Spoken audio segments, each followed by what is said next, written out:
You're listening to an Airwave Media Podcast.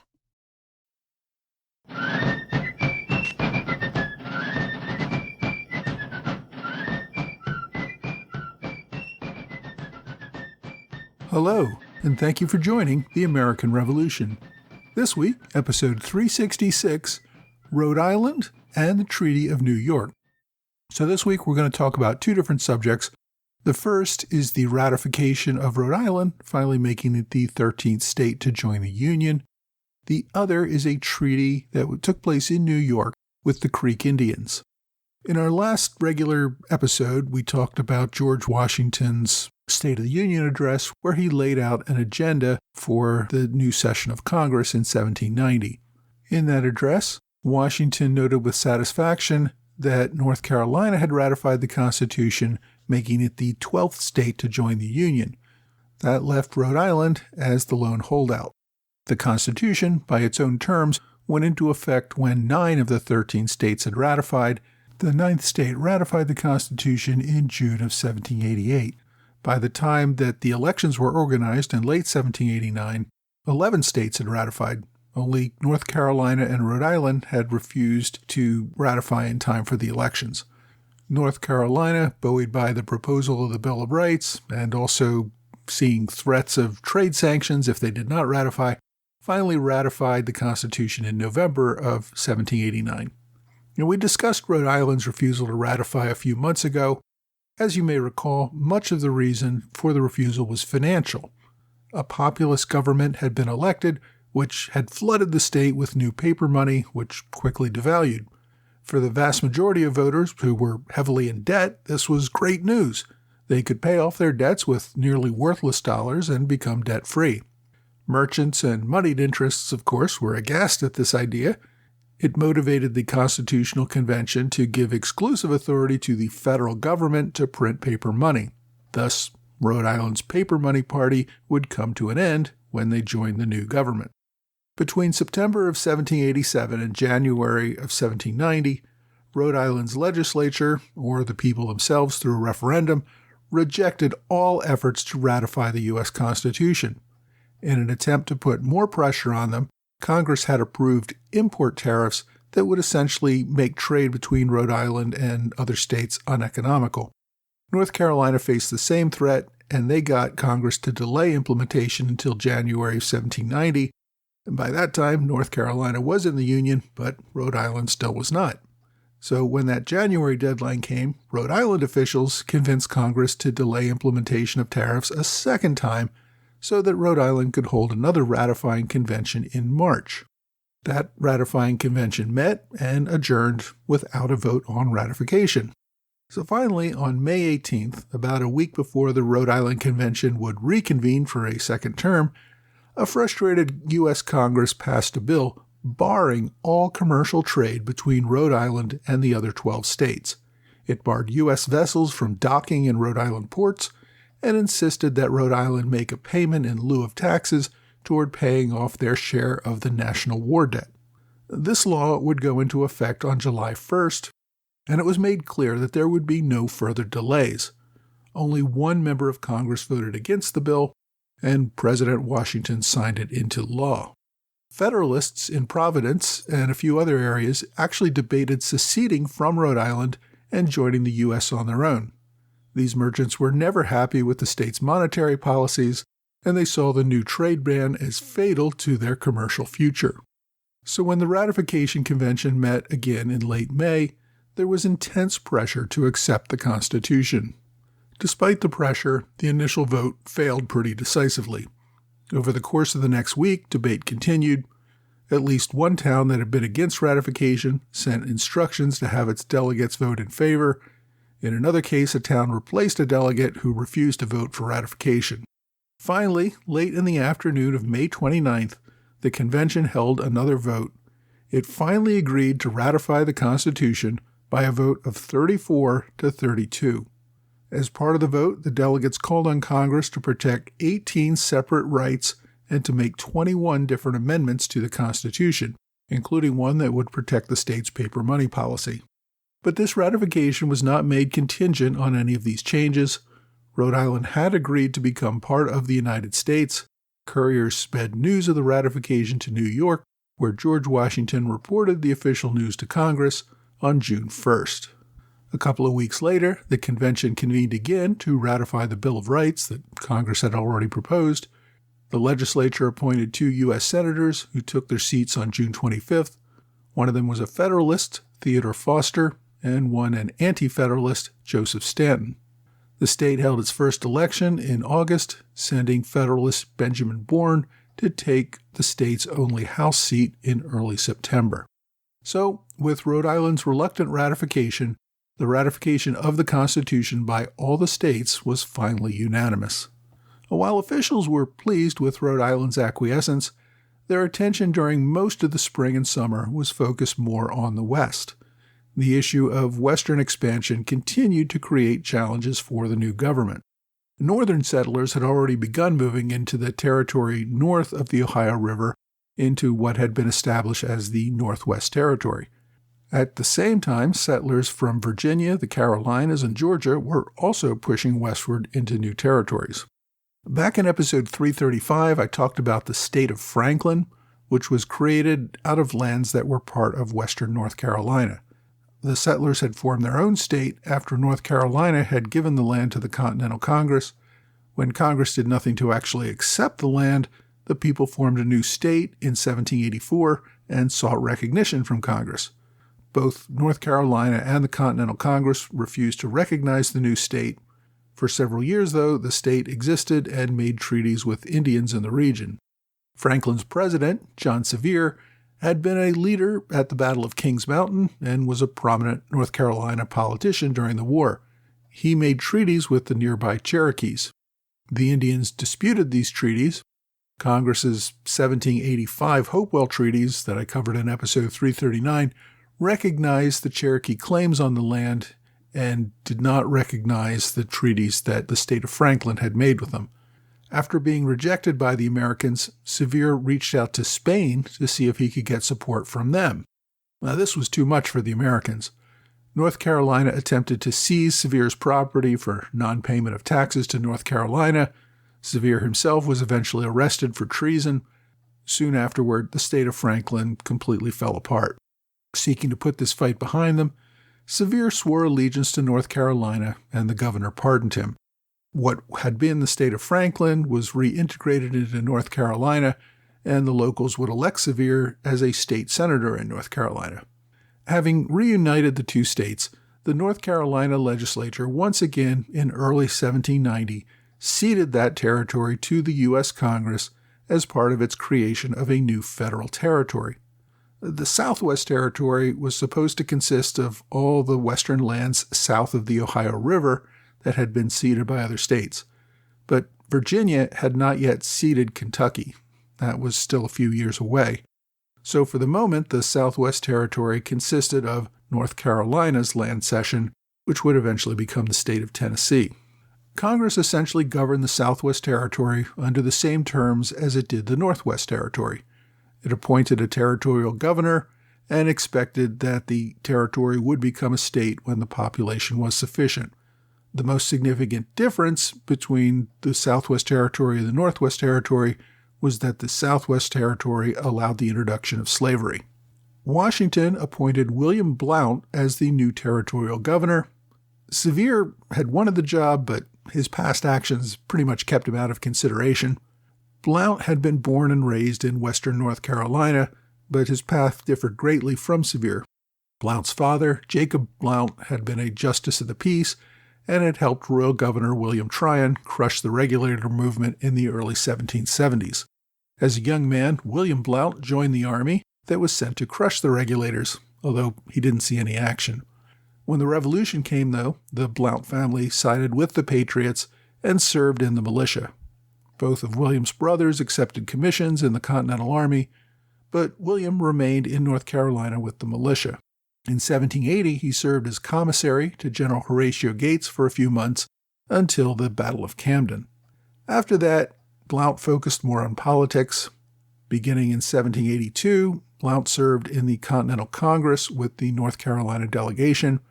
In 1783, he returned to state politics. He was the politician who introduced what became known as the Land Grab Act, allowing certain influential North Carolinians to obtain large amounts of Western land at virtually no cost. He was also very active in the settlement of these Western lands. When the state of Franklin became an issue in North Carolina, Blount did not really take a strong position on either side. He had opposed the Hopewell Treaty that Congress signed with the Cherokee. He tried to stop its implementation, but was unsuccessful. In 1787, Blount went back to Philadelphia as a North Carolina delegate to the Constitutional Convention. It was there that he and Washington got to know each other a little bit. Blount did not stay for the entire convention. He went back up to New York, where he was still serving as a delegate in the Confederation Congress, but he did return to Philadelphia near the end to sign the final document. He then became a leader in the fight for North Carolina's ratification, which, as we know, took 2 tries before the state finally ratified in November of 1789. It was probably Blount's reputation as a leading Federalist in the state that gave Washington the confidence to nominate him as the territorial governor in 1790. When Blount created his territorial government, he did not try to push aside anybody who was involved in the state of Franklin affair. In fact, he appointed Sevier as one of 2 brigadier generals in the territorial militia and appointed a number of other former Franklinites to various territorial government positions. Among his appointments was a young attorney who had just passed the bar 2 years earlier. Blount appointed Andrew Jackson as prosecutor for the territory. With the Hopewell treaties in place, population growth in the approved areas of the new territory went pretty smoothly, and there was relatively little concern about the Indians. The real threat from Indians remained further south. The Cherokee and Muskogee in the Southwest Territory had agreed to treaties with Congress in 1785 and were largely in compliance. Congress had approached the Creeks at the same time, but they refused to sign away their land. A big part of Creek resistance was the work of Alexander McGillivray. I've mentioned McGillivray before. He was the son of a Scotsman who had settled in South Carolina, and his mother was a Creek woman who was herself the daughter of a Frenchman and another Creek woman, so McGillivray was only 1/4 Creek. He was raised in Charleston and lived in normal white society, but when the Revolution began, McGillivray remained a loyalist and went to live inland with his Creek relatives under his Indian name Hoboy Hilimiko. Patriots seized his family's property in South Carolina, and McGillivray received a colonel's commission in the British Army. When the British left after the war, McGillivray continued to hold a position of power and influence among the Creeks. He discouraged them from giving away more land to the Americans when other tribes signed on in 1785. Instead, he traveled to Pensacola to get support from Spain to protect Creek land. Spain very much wanted the Creek to serve as a buffer between their control of the Mississippi and the Gulf areas and the Georgians who were pushing westward. So Spain did provide supplies and arms to the Creek to resist American aggression. With Spanish backing, McGillivray tried to consolidate power among the Creek. Traditionally, each village could negotiate for itself. McGillivray wanted to negotiate with the Americans on behalf of all Creeks so that smaller American groups could not simply pressure one village after another to sell out. Smaller groups of Creeks had signed treaties with Georgia. The Treaty of Augusta in 1783 purported to give away a bunch of Creek lands to which the signatories really didn't have control. So other Creeks who were living on that land greatly objected to that cession. American negotiators had tried to negotiate a new treaty with the Creek in 1785. Congressional and state negotiators met with the Creek at Galphinton, Georgia. McGillivray, however, did not come to that event. The Creeks who did show up did not have authority to negotiate on behalf of all Creeks, and because of this, the federal negotiators gave up and left. However, state negotiators from Georgia were happy to negotiate with those who did show up, and presumably after offering them some gifts and other benefits, they got the Creek representatives to sign another treaty that essentially confirmed the land cessions from the Treaty of Augusta in this new treaty called the Treaty of Galphinton. Because McGillivray and the majority of Creeks did not recognize the validity of either of these treaties with Georgia, they went about attacking settlements on their land. They wiped out a settlement at Muscle Shoals and continued to raid frontier homesteads as they appeared on their land. Many on both sides expected that there was eventually going to be an all-out war between the Creek and Georgia. Representatives of Congress realized that they needed a real treaty that the Creek leadership accepted if they wanted to avert a war. The Creek leaders wanted to deal with Congress and not the state officials based on the history of bad faith negotiations. The Confederation Congress had appointed James White as Superintendent of Indian Affairs back in 1786 to engage in these negotiations. White was a doctor and a Revolutionary War veteran who had established a home near the new settlement of Knoxville. At the time, this was still in the state of Franklin. White ended up resigning his commission in 1788 after Congress failed to back the state of Franklin, and he instead went to work for the Spanish, who were trying to form an alliance between the state of Franklin and Spain.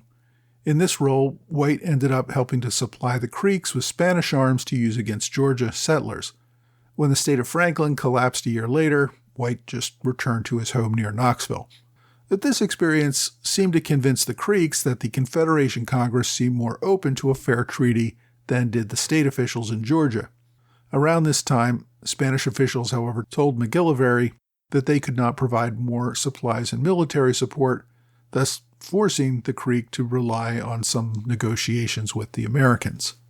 Shortly after Washington took office as president in 1789, he sent invitations for Creek leaders to meet in New York City to discuss a strong and lasting treaty that would settle the ongoing disputes. Marinus Willett, who I've mentioned before for his active role during the Revolutionary War, and who was currently serving as Sheriff of New York, carried Washington's message to McGillivray and the Creek leaders. During the summer of 1790, McGillivray led a delegation of 27 Creek and Seminole leaders to New York to negotiate a new treaty with the Americans. This delegation arrived in late July. While in New York, the delegation was greeted by the newly organized Society of St. Tammany, which was developing into a political organization. This society was named after the Delaware chief Tammany, who had successfully established a peaceful land cession agreement with William Penn a century earlier. The Creek chiefs were paraded through town, and onlookers celebrated their arrival as they would foreign royalty. President Washington personally received McGillivray and the other chiefs, and he treated them as he would foreign dignitaries. Meetings between the two sides continued for about 3 weeks. Secretary of War Henry Knox led the negotiations for the Americans, with some support from Secretary of State Thomas Jefferson. In the evenings, President Washington hosted dinners for the Creek leaders, giving them a chance to interact with senators and congressmen and other important people in the city. The groups smoked pipes together, exchanged wampum belts. Washington also revealed for the first time a full-length portrait of himself painted by John Trumbull. Newspapers reported that Washington's dinners were more lavish and festive than anything that New York had seen since the inauguration. In about 3 weeks, the two sides had drafted an acceptable treaty. The Treaty of New York guaranteed boundaries between the Creeks and the Georgians. No U.S. citizen would be permitted to settle on Indian lands. If they tried to do so, they forfeited the protection of the U.S., and the Creek were free to deal with them as they wished. No American could even hunt in Creek territory without a U.S. passport authorizing them to do so. The Creeks agreed to turn over criminals or escaped slaves that had taken refuge among the Creek. If people of either side committed an offense, the other would reach out to authorities to assure they would be punished by their own government rather than simply seeking retribution. Now, beyond setting up borders, the treaty also hoped to bring what Americans called, quote, a greater degree of civilization to the Indians. They would provide domestic animals and farm implements in hopes of getting the Creek to take up farming rather than living primarily as hunters. The Creek would also send a few of their own to live among the Americans, learn their language, so they could serve as interpreters and also learn American customs. To get McGillivray to support the treaty, there was also a few secret provisions that impacted only him. McGillivray received a commission as a brigadier general in the U.S. Army, which entitled him to a salary of $1,200 a year. By putting the Creek leader on the U.S. payroll, he had a strong incentive to maintain good relations going forward. McGillivray also got a one-time $100,000 payment for properties confiscated from his father during the war. On August 13th, both sides signed the treaty, which the Senate would ratify. McGillivray and the chiefs returned home. A little over a week later, President Washington issued the Proclamation of 1790, essentially warning U.S. citizens to stay out of Indian lands. With the establishment of the Treaty of New York, Washington and others hoped that the threat of war with the Indians would subside, at least for the time being. Next week, we're going to look at how the federal government resolved two of the most contentious issues facing the new nation during this time in the Grand Compromise of 1790.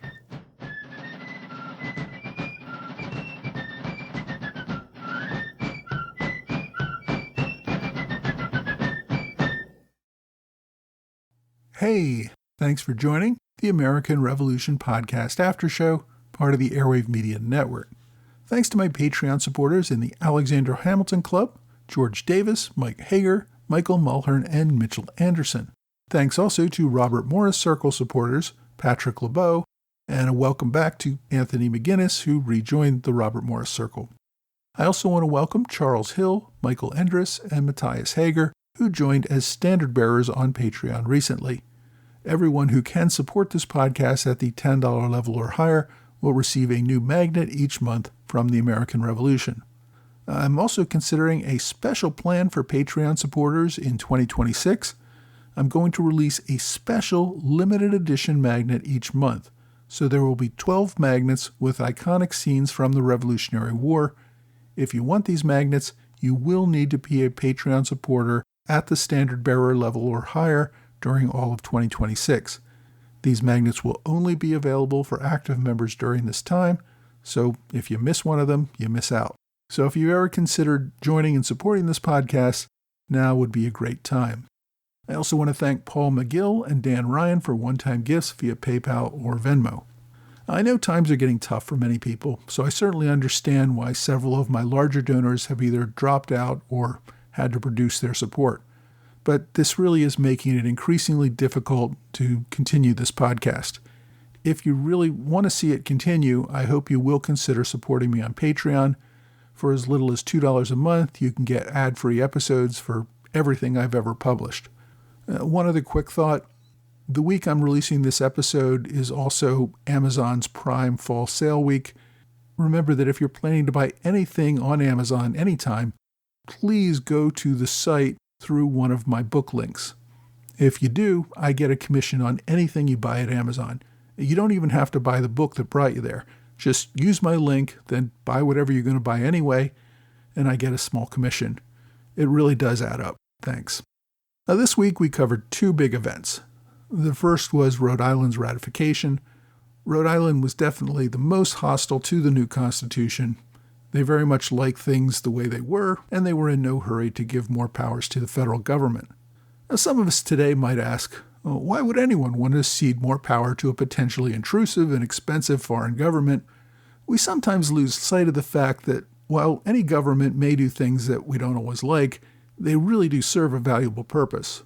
We might not always like the way the government regulates trade, but small states would be in big trouble if they had to negotiate trade agreements on their own with major world powers. Of course, there's also the issue of national defense. The framers well understood that if they had not united against Britain, there would have been no way they could have won the war. Now, even if they tried to go their own separate ways after the war, most historians agree that major European powers, people like Britain, France, Spain, possibly others, would have tried to gain or regain influence over certain states as various contests with their neighboring states grew more intense. It was only by uniting with the other states that the U.S. became a formidable independent power that could keep the foreign powers at bay. And that really remains true to this day. The U.S. has become an important world power only because political leaders could put aside their parochial interests for the greater good of establishing a powerful and united states. We should never lose sight of this fact. Rhode Island thought it could have had the best of both worlds. It wanted to run its own affairs, avoid federal taxes, but still enjoy trade and protection from the rest of the states. Congress had to make clear to them that that was not going to happen. They did this by threatening to cut off trade with Rhode Island. Fortunately, under that pressure, Rhode Island finally accepted that some compromise was part of being part of a great country. There's been talk of secession throughout U.S. history. It's only actually been tried once, leading to the bloodiest war that Americans have ever fought. It is easy to get frustrated with other states and people that don't always share all of our political beliefs, but the importance of compromise to keep the U.S. and what one former president called a shining city on the hill is an important perspective. If we ever fall apart, we will inevitably lose a great deal of what we once were. The other big issue we covered this week was the treaty with the Creek. Now, it probably won't be a spoiler alert to anyone to know that these treaties did not solve U.S. problems with the Indians. Some have compared Washington's proclamation of 1790, warning Americans against moving into Indian lands, to King George's proclamation of 1763 that pretty much tried to do the same thing. And Washington's proclamation met with equal success. Settlers continued to move west as their only opportunity to gain land and become self-reliant. Georgia, which had been pushing the Creek, only continued to do so. Only 4 years after this treaty, we're going to see the Yazoo land scandal, which is full of corruption and greed as speculators try to buy off the Georgia legislature in order to grab Indian lands in the West. And we'll probably get to that whole thing in a future episode. But the bottom line is that westward expansion never really slowed. If anything, it probably sped up. Now, most of us know the sad history of broken treaties and forcing Indians further west onto poorer land that could support only a fraction of them. But in 1790, there was still hope that there was enough land to go around for everyone. Alexander McGillivray, who cut the deal with the feds in order to get a huge salary, never really suffered any consequences. He used the money to buy 3 large plantations and 60 more slaves in what is today Alabama. 2 years later, he repudiated the treaty anyway and tried to make another deal with the Spanish in Louisiana. A year after that, he was living in Pensacola, suffering from syphilis and rheumatism. He died at the age of 42. My book recommendation this week is The Most Perfect Justice. Alexander McGillivray and George Washington Strive to Save the Creek Nation by Jean Lufkin Buller. This is a really short book. It's under 200 pages, and it mostly looks at the life of Alexander McGillivray with the Creeks and his efforts to negotiate with the United States. Now, there are a few older books that were written about McGillivray, but this is the only one written in the last few decades. It was published in 2020. The author is a former journalist who has written several books. It's available in paperback or on Kindle. So if this topic interests you and you want to read more, get The Most Perfect Justice, Alexander McGillivray and George Washington Strive to Save the Creek Nation by Jean Lufkin Buller.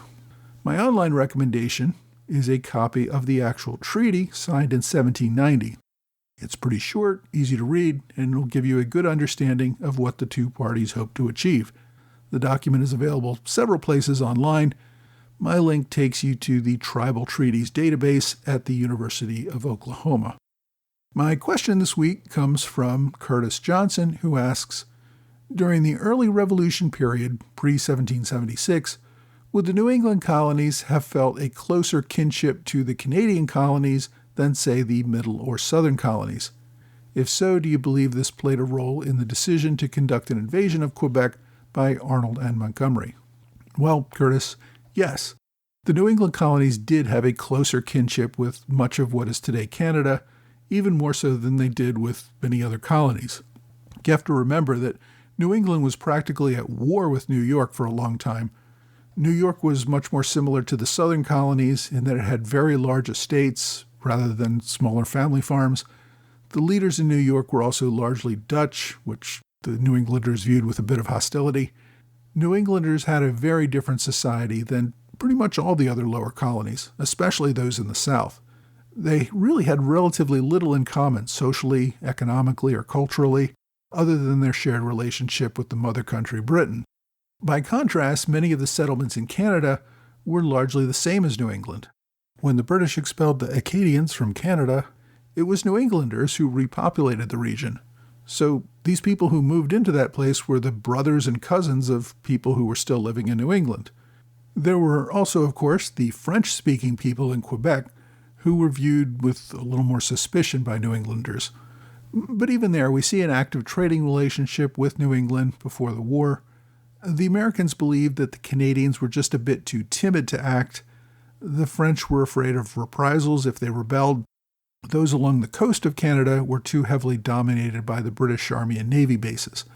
The Americans believed that if they could show that the British could not control them militarily, that these people would happily join the United States. The real division came during and after the Revolutionary War itself. So many Loyalists moved from New York and New England to Canada that it became a Loyalist stronghold. Ideological divisions became geographic divisions due to the expulsions of those who disagreed with the movement for independence. But before the war and all those migrations, there was probably not much of an ideological difference between New Englanders and their northern neighbors. If you have a question you'd like me to answer, please reach out to me either via email or on X, Facebook, Quora, or Reddit. Well, that's all for this week. I hope you will join me again next week for another American Revolution podcast.